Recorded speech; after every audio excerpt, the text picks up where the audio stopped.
Hello people, welcome to the ninth session of Casual Book Club Estelore. Um, Today we are going to be covering the second part of chapter 5 of Eldamar and the Princess of Eldalie.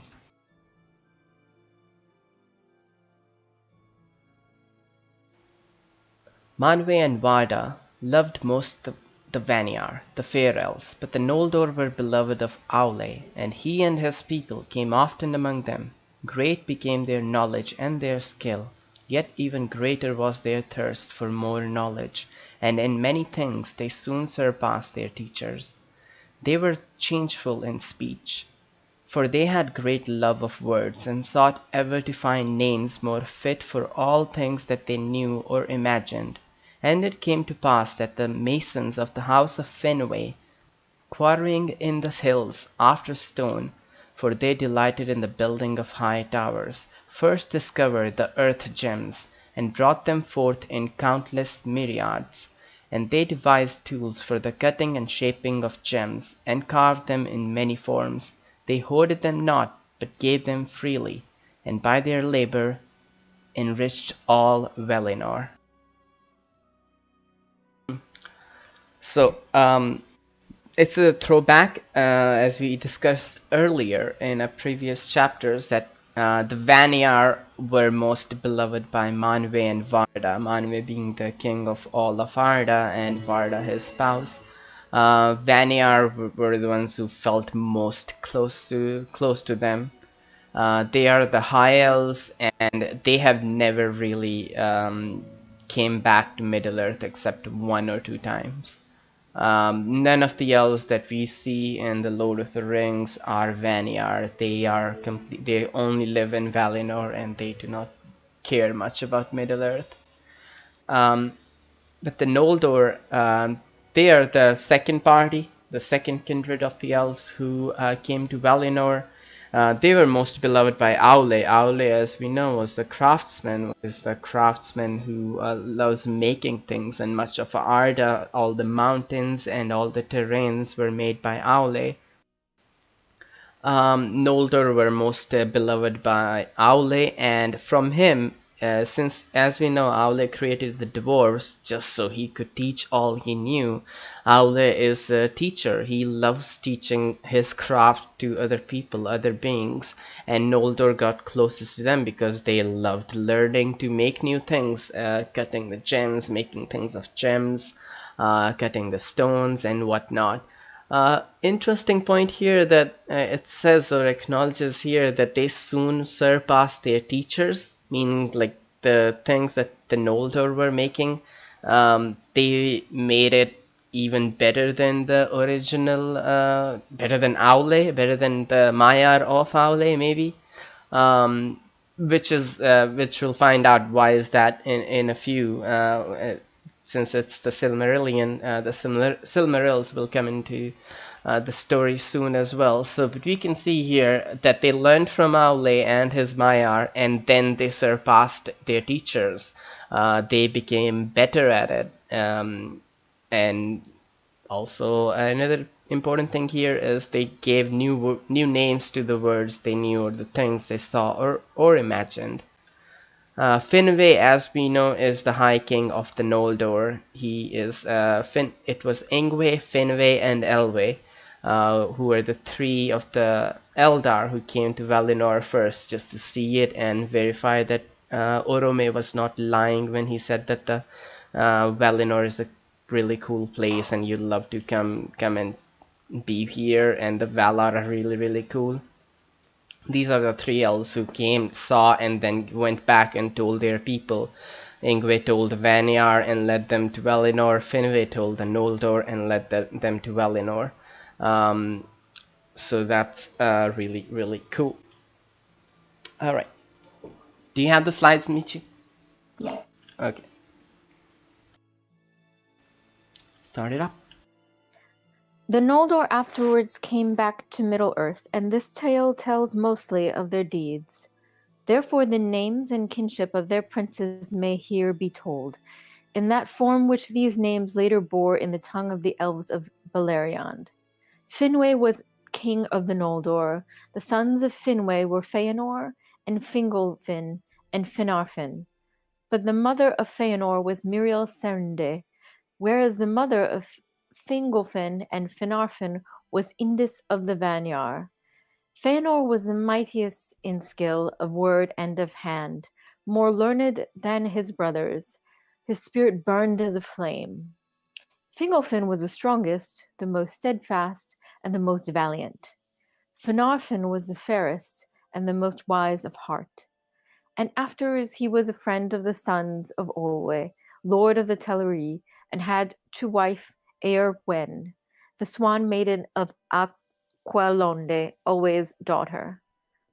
The 7 sons of Feanor were Maandrus the tall, Maglor the mighty singer, whose voice was heard far over land and sea, Celegorm the fair, and Caranthir the dark, Cruafin the crafty, who inherited most of his father's skill of hand, and the youngest Amrod and Amras, who were twin brothers, alike in mood and face. In later days they were great hunters in the woods of Middle-earth, and a hunter also was Celegorm, who in Valinor was a friend of Arome, and often followed the Vala's horn. Again, we can see here in this part as well, the author of the story does not care and just takes it as the fact that everybody who's reading this already knows what happened, that the Noldor afterwards came back to Middle-earth. If it were like a traditional orthodox novel, then he wouldn't foreshadow the story like this and would just build up to it. Like instead, here it's just casually mentioned that the Noldor afterwards came back to Middle-earth, as this tale tells mostly of their deeds, which is true. Here first we are introduced to Feanor. He's the most important of all. Obviously all the other elves are important as well, but Finwë was the king. His sons were Feanor and Fingolfin and Finarfin. And as we see here that the elves marry in other kindreds of the elves. There is no nothing forbidding them or forbidding them to not marry. Like a Noldor can marry a Vanyar. There's no hierarchy in that sense. These are all Eldar. These are all high elves, and they are free to marry amongst themselves. So Feanor was the mightiest in skill of word and of hand. It's a blanket statement. It's he is the mightiest in skill of word and hand. Feanor, as his spirit burned as a flame. That's such a cool line. Fingolfin was the strongest, the most steadfast, as we'll later find out why. And Finarfin was the fairest. Also, Finarfin married or was friends with Olwe, and as like Finwë was friends with Elwë, same way Finarfin, the son of Finwë, was friends with Olwe, and his wife is also a Teleri. Teleri, as we know, were the third kindred who last came over the sea, but ended up not coming into Valinor. Instead, they just stayed there in an island near Valinor, near the shores of Valinor, but they did not come to it. But still, they were able to see the light of the 2 trees because the Valar opened the mountains of Pelori, so they were able to see the 2 trees of Valinor, and hence became Eldar. Alqualonde is the city of the elves in the Tol Eressëa. The 7 sons of Feanor, they will come into the story as well. Much of the later part of the Silmarillion or the story of the Silmarils revolves around the sons of Feanor, so we'll meet all of them and find out their characteristics. Let's just say that this myth of all elves being awesome in the Lord of the Rings will pretty much be shattered because because we will meet all kinds of elves in the story, good and bad and evil to some extent as well. Does it seem that the older elves and the sort of more the closer to the origin, are they just more prolific with their children? Because having seven children just seems like quite a lot for Well, elves. Anyway. yeah, they later did stop doing that, but in the beginning, I think their number is not really big, so they're just trying to populate and trying to multiply, basically.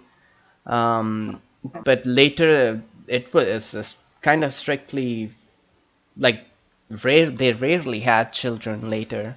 Most of the elves you see are like at least 1,000 years old. So like there are no elves babies that we meet in the Lord of the Rings. So they have stopped doing that. I guess that by the end of the first age, they kind of just pump the brakes on that. We don't see Galadriel and Celeborn having children. We do see Elrond having children, but Elrond was alive in the first age. So think in the beginning they did go crazy. Let's have as many children as we can, but just by the end of the first stage, pretty much they had stopped it and they hadn't had many children later. We don't meet any young or children elves.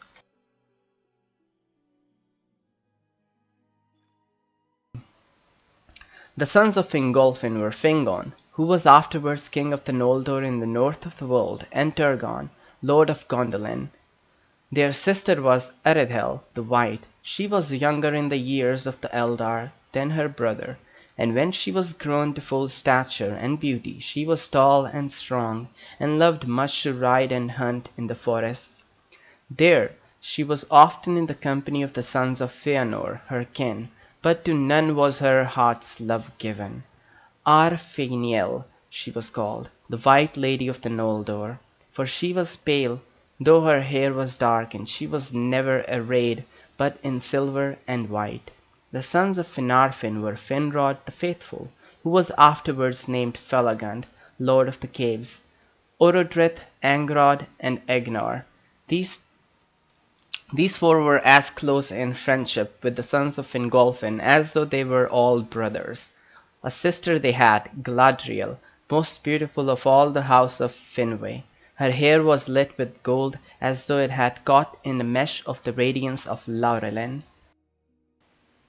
We went over the sons of Feanor, then now we're going over the sons of Fingolfin, who is Fingon, who later became a king of Nargothrond.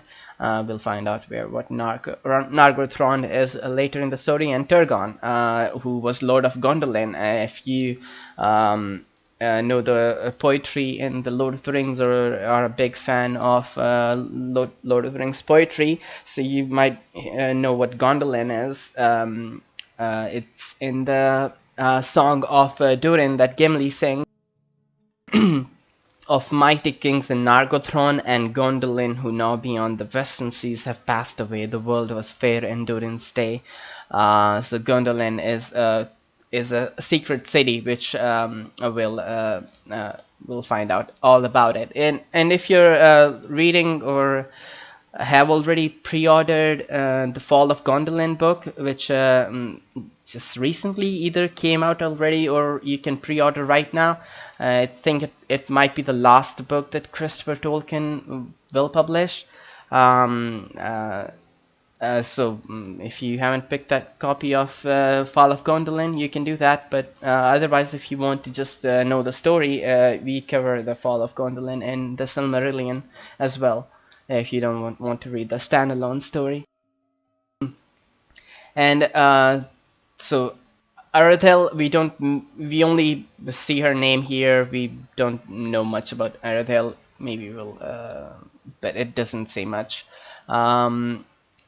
Here, the only important character in the Sons of Fingolfin is Turgon and Fingon. Those are the two really, and one will be Lord of Nargothrond and the other one will be Lord of Gondolin. While the sons of Finarfin were Finrod, who later became Felagund, and Finrod Felagund, and then we see their sister Galadriel. Here it is, the first mention of Galadriel, who is the most famous elf of Middle-earth that we later meet in the Lord of the Rings. And here says her hair caught some light of the laurel. Laurelin is the golden tree. Telperion is the silver tree, and Laurelin is the golden tree. So her hair caught some light of the Laurelin tree and became as gold and radiant as ever.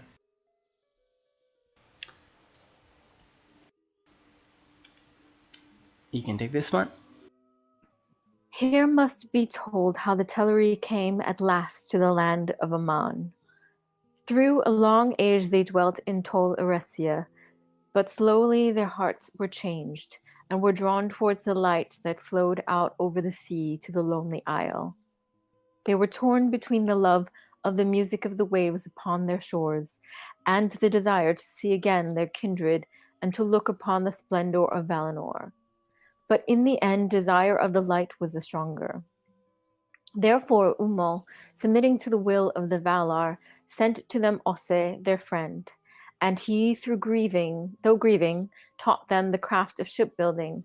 And when their ships were built, he brought them as his parting gifts many strong-winged swans. Then the swans drew the white ships of the Teleri over the windless sea, and thus at last and latest they came to Aman and the shores of Eldamar.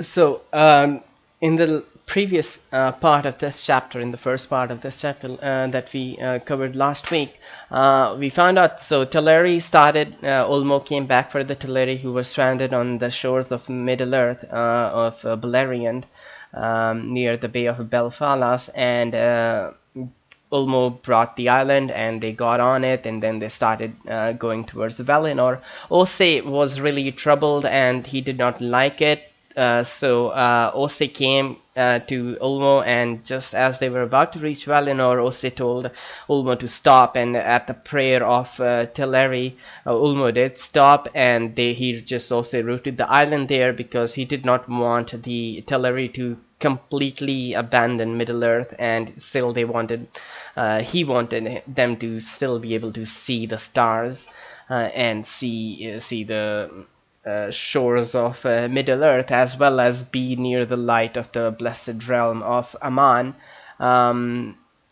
So they dwelt there for long in Tol Eressëa. That's what's known as Tol Eressëa, where the Teleri live. But slowly their hearts changed, and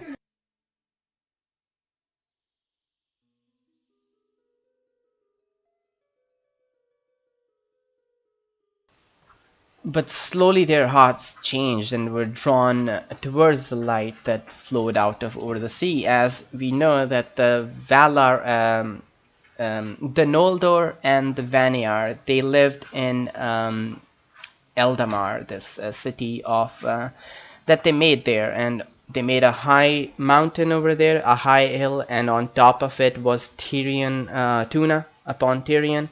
Or Tirion upon Tuna. Yeah, Tuna was the hill and Tirion is the city of the Elves, where Noldor and Vanyar both lived together, and the Valar made them the city, or allowed them to make the city, because they really miss seeing the light of the stars. But from Valinor, from the grounds of Valinor, they were not able to see the stars because of the light of the two trees, because as we know, this is still the age of the trees, so it's day all the time. There is no night in Valinor, and during the day obviously you cannot see the stars. But they made them a tall hill, and from that hill they were able to see the stars, because stars are what they love above all else, because stars is what they saw when they woke up in Quevian and in Middle-earth. So they were able to see the stars, but they also opened the Pelori. Pelori is the mountain range which is covering the light of the Valinor blessed realm and keeping it inside, so it doesn't go over to Middle-earth or anywhere else. So they made a gap from there. From that gap, light of the two trees shone on the on the east side of, on the west side of Tol Eressëa. So on the beaches of Tol Eressëa were all green because of the light that fell from the two trees there. The Teleri, after a while, seeing that light and all the beauty in that, they finally gave in, and they also wanted to go and stay in Valinor, go to Valinor, and just behold its splendor and everything. They wanted to see the light of the two trees. So Ulmo eventually does actually do the will of the Valar, because Valar did want the Teleri to come to Valinor as well, and were not really happy or pleased with Ulmo that he just rooted an island there for the Teleri and did not bring them over. So he built ships, and these are the first ships. So Teleri are the first mariners, as you can say. And they finally came to the land of Aman.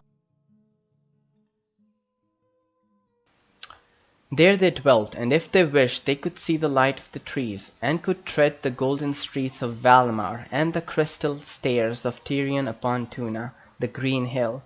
But most of all, they sailed in their swift ships on the waters of the Bay of Elvenhome, or walked in the waves upon the shore, with their hair gleaming in the light beyond the hill. Many jewels the Noldor gave them, opals and diamonds and pale crystals, which they strewed upon the shores and scattered in the pools. Marvellous were the beaches of Elendë in those days, and many pearls they won for themselves from the sea, and their halls were of pearl, and of pearl were the mansions of Olwe at Alcolonde, the haven of the swans, lit with many lamps, for that was their city and the haven of their ships, and those were made in the likeness of swans, with beaks of gold and eyes of gold and jet. The gate of that harbour was an arch of living rock sea-carved, and it lay upon the confines of Eldamar, north of the Calakiria, where the light of the stars was bright and clear.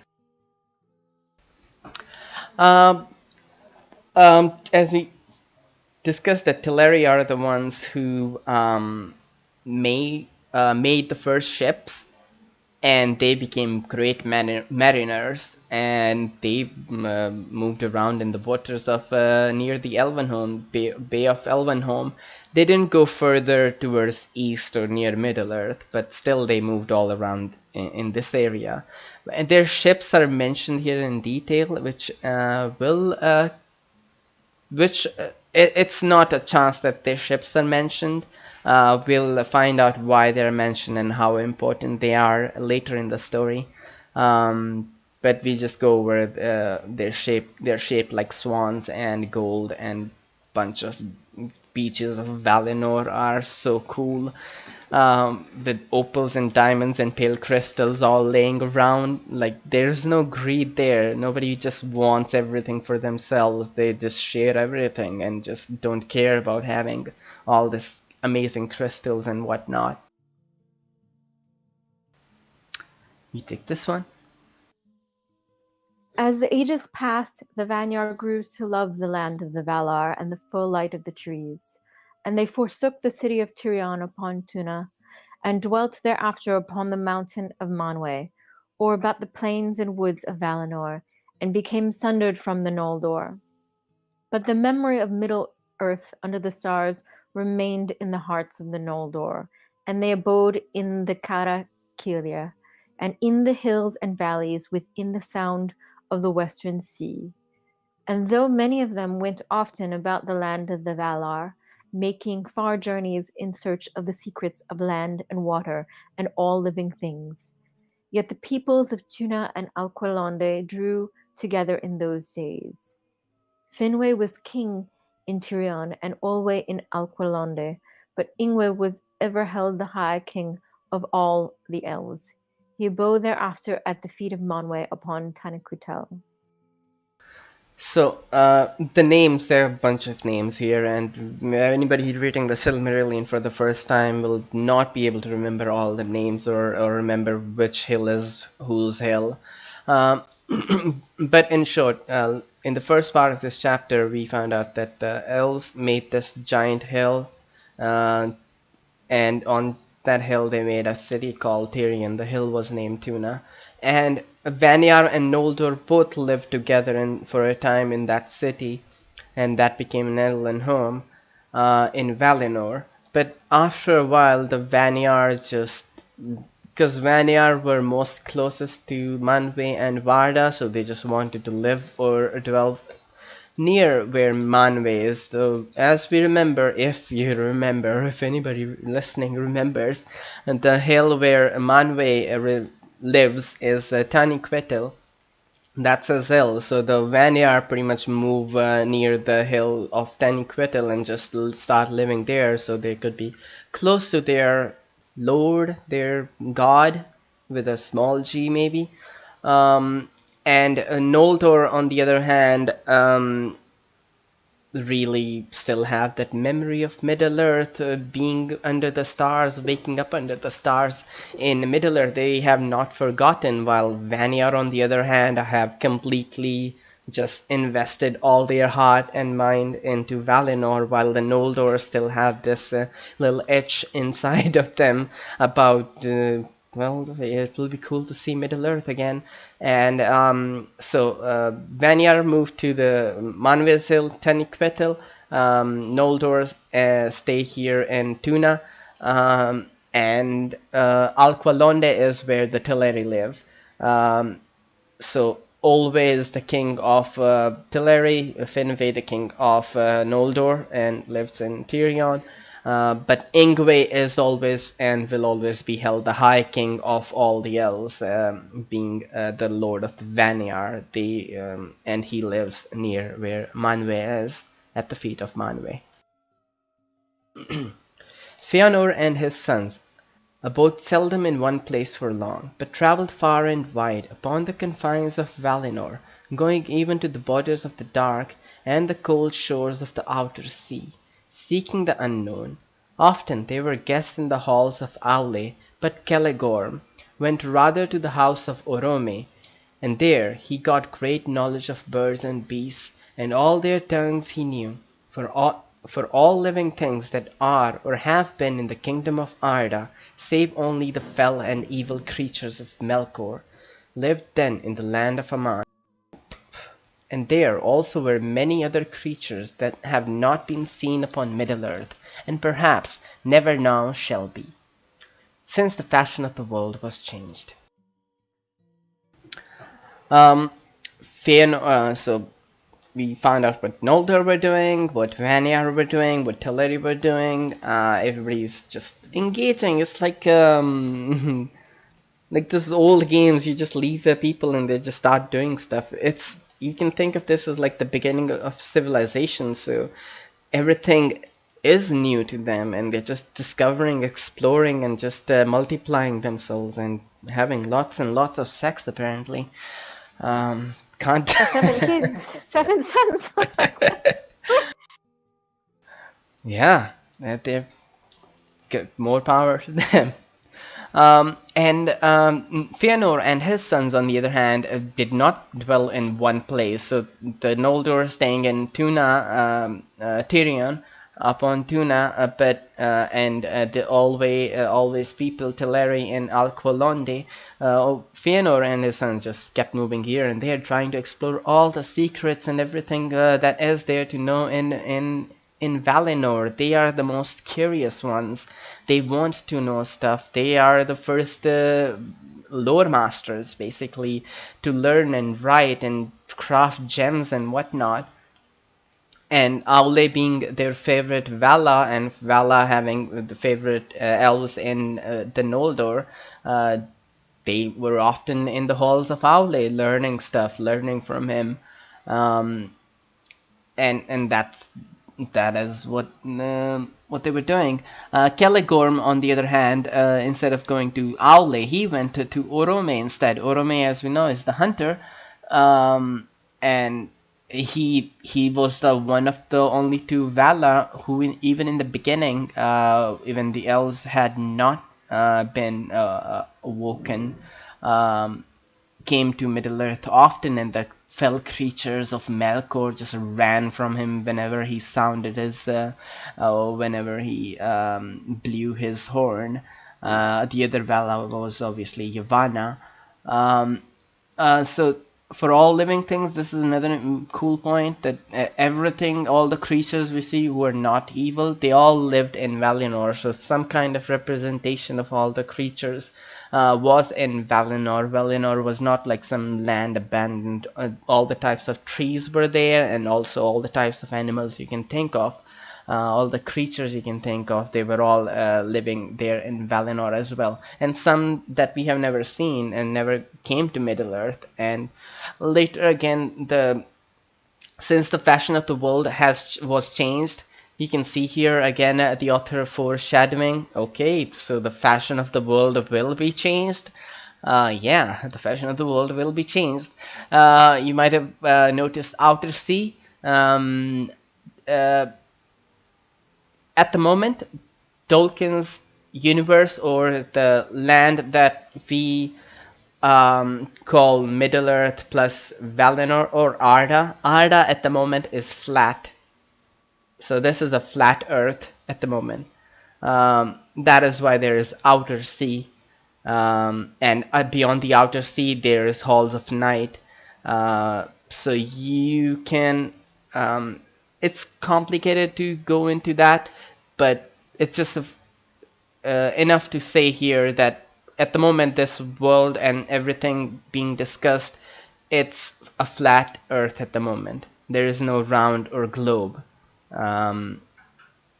At the moment the Earth is flat. That's enough. I can't go any more detail in that without spoiling the rest of the story. But Tolkien, as Tolkien imagined his universe in the beginning, it's flat. Yeah, because it came from so far on the other side of the map.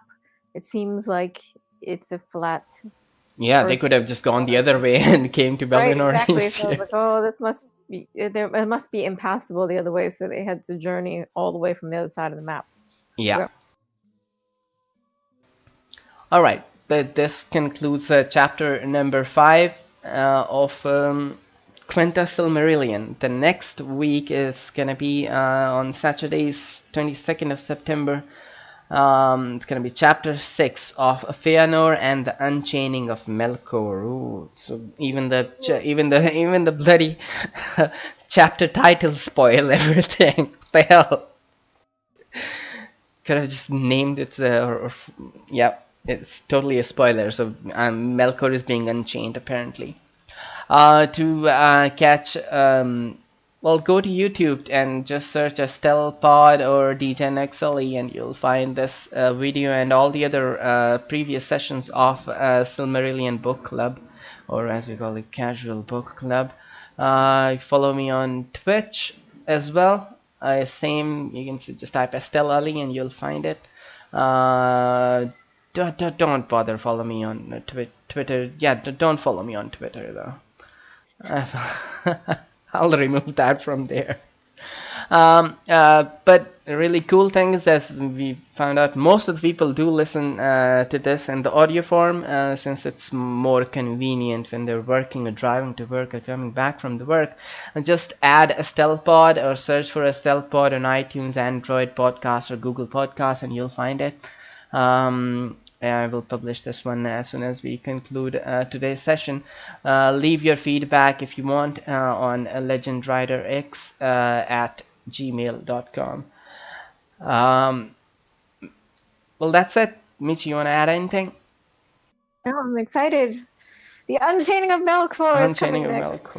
And of We've had a Feanor. lot of chapters of happiness. Now it's going to start rumbling. Oh yeah, that's true. That's true. Nothing bad has happened for a while. Well, I mean, not that everything. We still have quite a bit of ways to the book pages, so it can't be all like darkness and fighting. But you'll that's what I'm used to from The Hobbit. Yeah, you'll totally hate Feanor. You'll grow to hate Feanor. Wow. He's bad. Wow. Okay, is that why his name is in the chapter with Melkor? Because so far he doesn't sound evil or anything. He's just. Yeah, he gets evil when he invents something. You'll Oh, see. jeez. Uh-oh, dun, dun, dun. Da-da-da. Foreshadowing. To find out what he invents, tune in next week. All Or right. read ahead. Oh yeah, you'll probably be reading that. It's a long chapter as well. All right. Thanks for watching, people, or thanks for listening. See you next week. Bye. Bye.